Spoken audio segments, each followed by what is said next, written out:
Subscribe કરો એ high news India ચેનલને, પછી યુટ્યુબ એપ પર બેલ આઇકોનનું બટન દબાવો અને નિહાળો એ હાઈ ન્યૂઝ ઇન્ડિયા ચેનલ.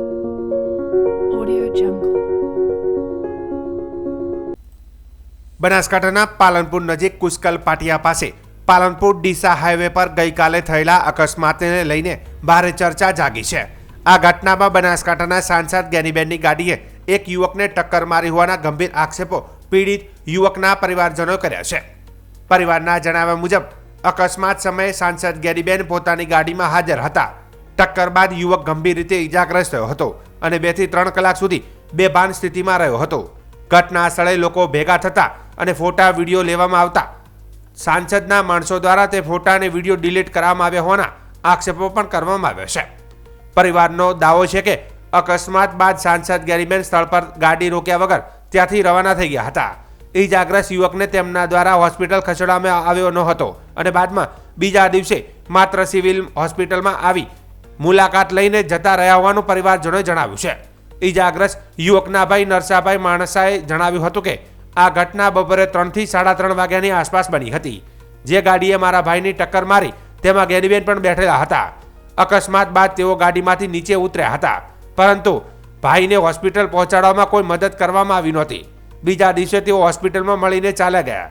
નરસાભાઈએ વધુમાં આક્ષેપ કર્યો કે અકસ્માત સિંગલ રોડ પર થયો હતો અને ઘટના બાદ જ્ઞાનીબેનના માણસોએ સ્થળના ફોટા તથા વિડીયો ડિલીટ કરી નાખ્યા હતા.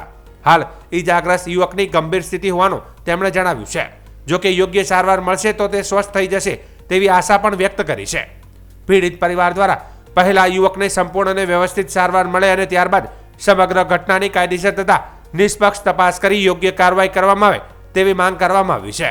આ મામલે હજી સુધી કોઈ સત્તાવાર કે કોઈ અધિકૃત નિવેદન સામે આવ્યું નથી.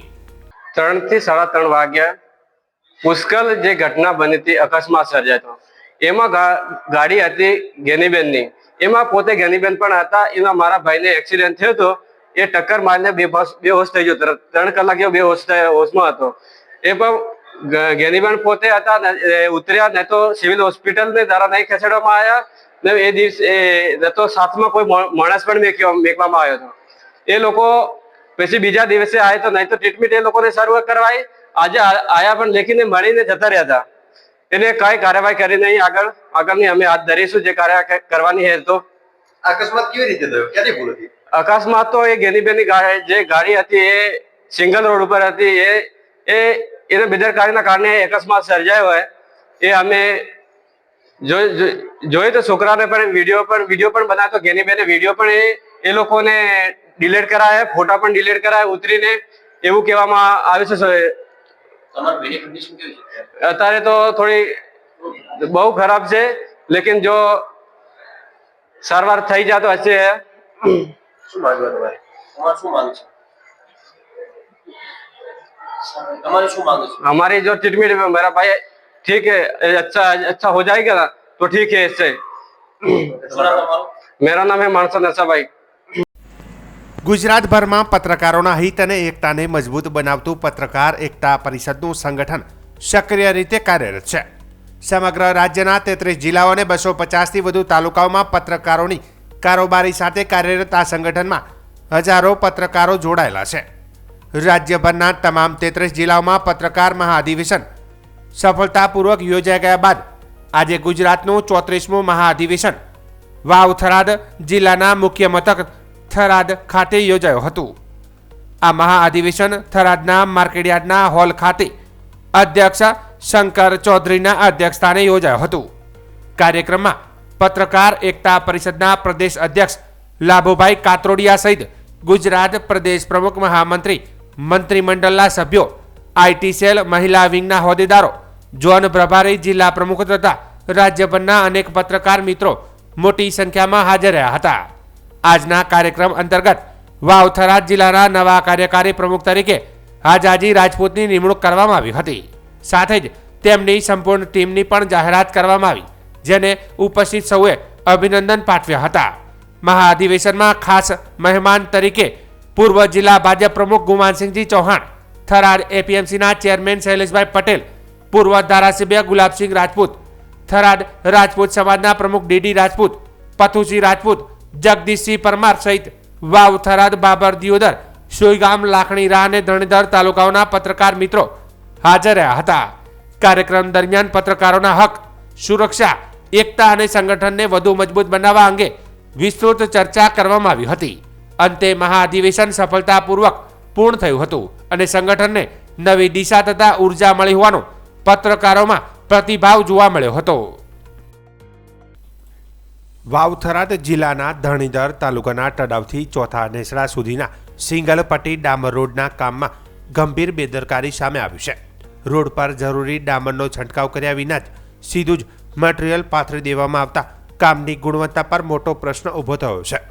આ રીતે થયેલી કામગીરીને કારણે ટૂંક જ સમયમાં રોડ તૂટી જવાની ભીતિ હાલ વ્યક્ત કરવામાં આવી રહી છે. બિસ્માર બનેલા રોડને નવો બનાવવા કરાયેલું કામ પણ જાણે ફરી એકવાર બિસ્માર રોડ જેવું બની રહ્યું હોય તેવું દ્રશ્ય સર્જાયું છે. હલકી ગુણવત્તાવાળું કામ થતાં સ્થાનિક લોકોમાં ભારે રોષ ફેલાયો છે. સ્થાનિકોની માંગ છે કે જવાબદાર કોન્ટ્રાક્ટર અને વિભાગ સામે તાત્કાલિક તપાસ કરી યોગ્ય કાર્યવાહી કરવામાં આવે. ચોથંસડાથી જે તળાવ જવાનો જે ડામરનો રસ્તો હાલમાં બની રહ્યો છે તેમાં 1 ઇંચ જેવો જ કપચા નાખવામાં આવી રહ્યા છે અને ડામરનું પ્રમાણ પણ ઓછા પ્રમાણમાં છે. અને જો એસ્ટિમેટ મુજબ જો આ રસ્તો બનાવવામાં નહીં આવે તો અમે મુખ્યમંત્રીને પણ રજૂઆત કરશું અને આગળ અધિકારીઓને પણ રજૂઆત કરશું. હાલમાં જે રસ્તો બની રહ્યો છે તે હલકી ગુણવત્તાવાળો જ બની રહ્યો છે, જેથી સરકારને મીડિયાના માધ્યમથી અમારી માંગ છે કે એસ્ટિમેટ મુજબ કામ કરવામાં આવે તો એવી અહીંયા અમારી બધાની માંગ છે. અને આ રસ્તો ઇમરજન્સી 6 થી 7 ગામોને જવા માટેનો ઇમરજન્સી રસ્તો પણ છે અને આ રસ્તા ઉપર 6 થી 7 ગામોના લોકો મુસાફરી કરે છે. અને જો આવી હલકી ગુણવત્તાવાળું કામ કરવામાં આવે તો આથી લોકો અને ત્યાંના બધા નાખુશ જોવા મળી રહ્યા છે. અને રસ્તાનું કામ થોડું વ્યવસ્થિત થાય એવી મીડિયાના માધ્યમથી અમારી તંત્રને અને અધિકારીઓને અને કોન્ટ્રાક્ટરને રજૂઆત છે. વાવ, થરાદ જિલ્લા પોલીસ દ્વારા નાસ્તા ફરતા આરોપીઓ તેમજ પ્રોહિબિશન અને જુગાર જેવી ગેરકાયદેસર પ્રવૃત્તિઓ સામે કડક કાર્યવાહી યથાવત રાખવામાં આવ્યું છે. આ અંતર્ગત થરાદ પોલીસ સ્ટેશન વિસ્તારના વામી ગામની સીમમાં નર્મદા કેનાલ રોડ પર પેરોલ ફ્લો સ્કોડ વાવ, થરાદ જિલ્લા પોલીસે ઇનોવા ગાડીમાંથી મોટી માત્રામાં વિદેશી દારૂ ઝડપી પાડ્યો છે. પોલીસ મહાનિરીક્ષક ચિરાગ કોરોડિયા, સરહદી રેન્જ કચ્છ ભુજ તથા વાવ, થરાદ જિલ્લા પોલીસ અધિક્ષક ચિંતન તેરૈયા દ્વારા જિલ્લામાં નાસ્તા ફરતા આરોપીઓને પકડી પાડવા તેમજ પ્રોહિબિશન પ્રવૃત્તિઓને નેસ્ત નાબૂદ કરવા કડક અમલવારીની સૂચનાઓ આપવામાં આવી હતી. આ સૂચનાઓના અનુસંધાને RS Desai police inspector parole furlough સ્કોડના માર્ગદર્શન હેઠળ ટીમ દ્વારા સતત પેટ્રોલિંગ હાથ ધરવામાં આવ્યું હતું. પેટ્રોલિંગ દરમિયાન થરાદ પોલીસ સ્ટેશન વિસ્તારના વામી ગામની સીમમાં નર્મદા કેનાલ રોડ પર ઇનોવા ગાડી રજિસ્ટર્ડ નંબર RJ 14TB 8686 ને રોકી તપાસ કરતા ગાડીની વચ્ચેની સીટમાં બંને દરવાજા, પાછળની ડેકી તથા બ્રેક લાઇટની અંદર બનાવેલ ચોરખાનામાંથી ભારતીય બનાવટના વિદેશી દારૂની કુલ 421 બોટલો મળી આવી હતી. જપ્ત કરાયેલા દારૂની કિંમત ₹1,51,939 હોવાનું જણાવ્યું હતું.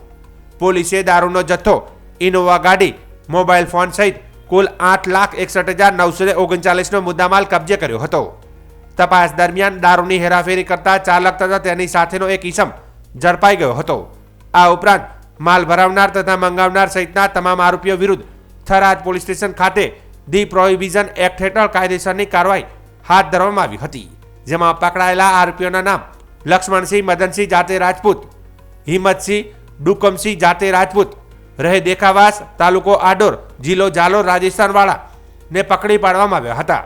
આ કાર્યવાહીથી સરહદી વિસ્તારમાં દારૂની હેરાફેરી સામે પોલીસની સતર્કતા અને કડક વલણ ફરી એકવાર સ્પષ્ટ થયું છે. વાવ, થરાદ જિલ્લામાં 77મા પ્રજાસત્તાક પર્વની રાજ્ય કક્ષાની ઉજવણીનું ભવ્ય આયોજન કરવામાં આવી રહ્યું છે. આ ઐતિહાસિક ઉજવણીમાં રાજ્યપાલ તથા મુખ્યમંત્રીની ગરિમામય ઉપસ્થિતિ સાથે રાજ્ય સરકારનું સમગ્ર વહીવટીતંત્ર હાજર રહેશે. નવો જિલ્લો બન્યા બાદ વાવ, થરાદમાં યોજાતો આ પ્રથમ મોટો રાજ્ય કક્ષાનો કાર્યક્રમ હોવાથી જિલ્લાવાસીઓમાં વિશેષ ઉત્સાહ અને ઉમંગ જોવા મળી રહ્યો છે. ઉજવણી અંતર્ગત આયોજિત શસ્ત્ર પ્રદર્શન પ્રભારી સચિવ M. નાગરાજને નિહાળ્યું હતું અને ભારતીય સુરક્ષા દળોની શક્તિ તથા સજ્જતાને તેમણે પ્રશંસનીય ગણાવી હતી. આ ઉપરાંત વિવિધ થીમ આધારિત પ્રદર્શન, કૃતિઓ અને સાંસ્કૃતિક કાર્યક્રમનું આયોજન કરવામાં આવ્યું છે. તારીખ 25 જાન્યુઆરીના રોજ મલોપુર ખાતે ભવ્ય સાંસ્કૃતિક કાર્યક્રમ યોજાશે. પ્રભારી સચિવ એમ નાગરાજે જણાવ્યું હતું કે તારીખ 25મી જાન્યુઆરીના રોજ મુખ્યમંત્રી દ્વારા વિવિધ વિકાસ કાર્યોના ભૂમિપૂજન, જીઆઈડીસીના ઉદ્ઘાટન તેમજ નવનિર્મિત જિલ્લા સેવા સદનના ભૂમિપૂજન કાર્યક્રમ યોજાશે, જે નવા જિલ્લામાં વિકાસની મજબૂત શરૂઆત સૂચવે છે.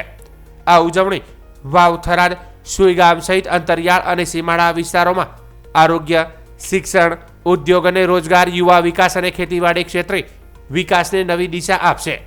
77માં પ્રજાસત્તાક પર્વ લોક ભાગીદારી અને વિકાસના પ્રતીક રૂપે જિલ્લાવાસીઓ માટે યાદગાર બનશે તેમ જણાવ્યું હતું. 77માં પ્રજાસત્તાક પર્વ રાજ્ય કક્ષાનું ઉજવણી અત્યારે વાવ, થરાદ જિલ્લાનું આયોજન કરવામાં આવી રહ્યું છે. આ ભવ્ય ઉજવણીમાં રાજ્ય સરકારના તરફથી માન્ય ગવર્નરશ્રી અને માન્ય મુખ્યમંત્રીશ્રી, આખી રાજ્ય સરકારના વહીવટી તંત્ર અહીંયા ઉપસ્થિત રહેવાના છે. વાવ, થરાદ નવા જિલ્લા બન્યા પછી આ પ્રથમ મોટું એક કાર્યક્રમ છે, જેમાં લોકોની ઉત્સાહ ખૂબ આપણે જોઈ શકીએ છીએ. અને અહીંયા આજે શસ્ત્ર પ્રદર્શન પણ કરવામાં આવી રહી છે. એ સિવાય લોકોને ઉત્સાહ દરેક કાર્યક્રમના જે તૈયારીમાં એ લોકો ભાગીદારી બતાવે છે. અને આ ઇન્ટિરિયર અને પછાત વિસ્તારના નવા જિલ્લાના દરજ્જો આપીને રાજ્ય સરકારે જે વિકાસ માટેની મુહિમ લીધું છે એનું સાચા અર્થમાં હવે લોક સુધી પહોંચાડવાનું જે તબક્કો છે આવી ગયું છે. અને આ જે કાર્યક્રમ છે એમાં અલગ અલગ પ્રદર્શન પણ કરવામાં આવી રહી છે, કૃતિઓ પણ રજૂ કરવામાં આવી રહી છે, સાંસ્કૃતિક કાર્યક્રમોનું પણ આયોજન છે. 25મી તારીખે સાંજે મોટું એક કલ્ચરલ પ્રોગ્રામનું પણ આયોજન મલુપુર ખાતે કરવામાં આવી રહી છે. માનનીય મુખ્યમંત્રી શ્રી દ્વારા સવારથી 25 તારીખના રોજ કાલે સવારથી અલગ અલગ ભૂમિપૂજનના કાર્યક્રમ, જીએડીસીના ઉદ્ઘાટન અને જિલ્લા વહીવટી તંત્રના જિલ્લા સેવા સદનનું પણ ભૂમિપૂજનના કાર્યક્રમ પણ થવાનું છે. એટલે જિલ્લાનું જાહેરાત થયા પછી તરત જ જિલ્લા સેવા સદનનું કામ પણ ઝુંબેશના રૂપે સ્થાનિક વહીવટી તંત્ર દ્વારા ઉપાડવામાં આવી છે. એનું જે સુંદર શરૂઆત છે માનનીય મુખ્યમંત્રીશ્રીના વરદ હસ્તે થવાનું છે. આના લીધે વાવ, થરાદ અને આ વિસ્તારમાં સુઈગામ જેવા અંતરિયાળ તાલુકા, સીમાડો અને સીમા વિસ્તારમાં આજે વિકાસનું દોડ હવે વેગ આવશે. અને આરોગ્ય, શિક્ષણ, ઔદ્યોગિક વિકાસ, યુવાનો માટેનું કારકિર્દી બનાવવા માટેનું તક અને એમનું નોકરિયાત અને ખેતીવાડી બધા વિષયોમાં સરકાર જ્યારે બહાર આપી રહ્યું છે, તો આ 77માં પ્રજાસત્તાક દિવસ એનું એક પ્રતીક રૂપે આપણે સૌને મળી આવે છે. અને લોક ભાગીદારી ખૂબ વધારે છે અને લોકોની ઉત્સાહ પણ અને ઉમંગ સાથે લોકો પણ જોડાય છે. ગુજરાતી નાટ્ય જગતના ભીષ્મ પિતામહ સમાન અને દિગ્ગજ કલાકાર રાજુ બારોટનું હૃદયરોગના હુમલાને કારણે નિધન થતાં સમગ્ર ગુજરાતી કલા જગતમાં શોકની લાગણી વ્યાપી ગઈ છે. તેમના અવસાનથી ગુજરાતી રંગભૂમિએ એક અણમોલ રત્ન ગુમાવ્યું છે. ગુજરાતી કલાકારો, સાહિત્યકારો તેમજ હજારો ચાહકોમાં આ સમાચારથી ભારે દુઃખની લાગણી જોવા મળી રહી છે. રાજુ બારોટ માત્ર એક ઉત્તમ અભિનેતા જ નહોતા, પરંતુ તેઓ કુશળ દિગ્દર્શક અને સંવેદનશીલ નાટ્યગુરુ તરીકે પણ જાણીતા હતા. તેમણે પોતાની અસાધારણ અભિનય કળા, દિગ્દર્શકની સમજ અને નાટ્ય શિસ્ત દ્વારા અનેક પેઢીઓના કલાકારોને માર્ગદર્શન આપ્યું હતું. અનેક યુવા કલાકારો આજે જે મંચ પર તેજસ્વી રીતે ઝળહળી રહ્યા છે, તેમાં રાજુ બારોટના માર્ગદર્શનનો મહત્વનો ફાળો રહ્યો છે. ઘણા દાયકાઓ સુધી તેમણે ગુજરાતી રંગભૂમિને જીવંત રાખવા પાયાનું યોગદાન આપ્યું હતું. સામાજિક, હાસ્ય, સંવેદનાત્મક તેમજ વિચાર પ્રેરક નાટકો દ્વારા તેમણે પ્રેક્ષકોના હૃદયમાં વિશેષ સ્થાન બનાવ્યું હતું. તેમની મંચ પરની હાજરી માત્ર અભિનય નહીં, પરંતુ એક જીવંત અનુભવ સમાન માનવામાં આવતી હતી. તેમની કલા કદર રૂપે રાજુ બારોટને વિવિધ પ્રતિષ્ઠિત પુરસ્કારો દ્વારા સન્માનિત કરવામાં આવ્યા હતા. આ સન્માનો તેમની પ્રતિભા, સમર્પણ અને રંગભૂમિ પ્રત્યેના અખૂટ પ્રેમના સાક્ષી હતા. રાજુ બારોટના નિધનથી ગુજરાતી નાટ્ય જગતમાં એક મોટું ખાલીપું સર્જાયું છે, જે સહેલાઈથી ભરાઈ શકે તેમ નથી. તેમનું નામ અને તેમની કલા હંમેશા ગુજરાતી રંગભૂમિના ઇતિહાસમાં સુવર્ણ અક્ષરે અંકિત રહેશે. રાજુ બારોટનું અવસાન એક દુઃખદ અને આઘાત આપનારા સમાચાર. એક સાથી કલાકાર અને એક મિત્ર ચાલ્યો ગયો. રાજુ અને મારો સંબંધ ઘણા વર્ષોનો હતો. NSDની ટ્રેનિંગ દરમિયાન એના પછી ત્યાંના રંગમંડળમાં અમે સાથે કામ કર્યું, ઘણા નાટકો સાથે કર્યા અને એ રીતે અમારી મિત્રતા ખૂબ વધી. રાજુએ પોતાનું આખું જીવન ગુજરાતી રંગભૂમિને સમર્પિત કરી દીધું. રાજુ હંમેશા યાદ રહેશે. એનું જે ગુજરાતી રંગભૂમિને જે કોન્ટ્રીબ્યુશન છે એ પણ હંમેશા યાદ રહેશે. ખૂબ ખૂબ શ્રદ્ધાંજલિ. રાજુના આત્માને શાંતિ મળે, એની પત્ની નફીસાને આ દુઃખદ ઘટના સહન કરવાની શક્તિ આપે ભગવાન.